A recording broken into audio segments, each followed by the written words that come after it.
Have you ever met someone who was incredibly intelligent but struggled to achieve the results their talent suggested they should?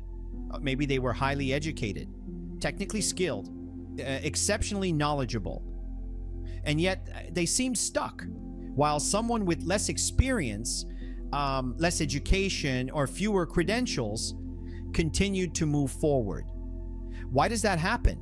Because success is rarely determined by intelligence alone. And that's something many people discover far later than they expected. Growing up, many of us were taught that success comes from being smart. Get good grades, learn the material, develop expertise. And while those things certainly matter, they're only part of the equation.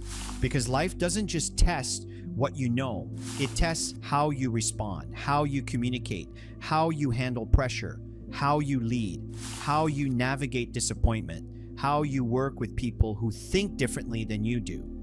And those skills don't always show up on an IQ test. In fact, some of the most successful people I've met weren't necessarily the smartest people in the room, but they were often the most emotionally aware. They knew how to listen, how to connect, how to stay composed when things weren't going their way. They knew how to receive feedback without becoming defensive. They knew how to handle rejection without making it personal.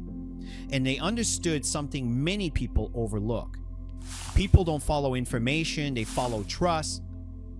That's especially true in leadership, because technical skills might get someone a position, but emotional intelligence is often what determines whether people choose to follow them. You can have all the knowledge in the world, but if people don't feel understood, valued, or respected, leadership becomes difficult, because leadership has always been about people, not just processes, not just systems in people. And I think that's one of the hidden costs of low emotional intelligence. Most people don't recognize it immediately. They think they're facing a business problem, a sales problem, a team problem, a communication problem, when often it's an emotional intelligence problem. There is the inability to manage frustration, the inability to navigate conflict, the inability to understand what others need, the inability to regulate emotions when pressure increases. And over time, those small challenges become very expensive. The good news is emotional intelligence isn't something you're born with or without. It's a skill. And like any skill, it can be developed. You can become more self-aware, a better communicator, a stronger leader, a more resilient person. You can learn how to respond instead of react, how to lead instead of control, how to connect instead of convince. And perhaps that's the real difference.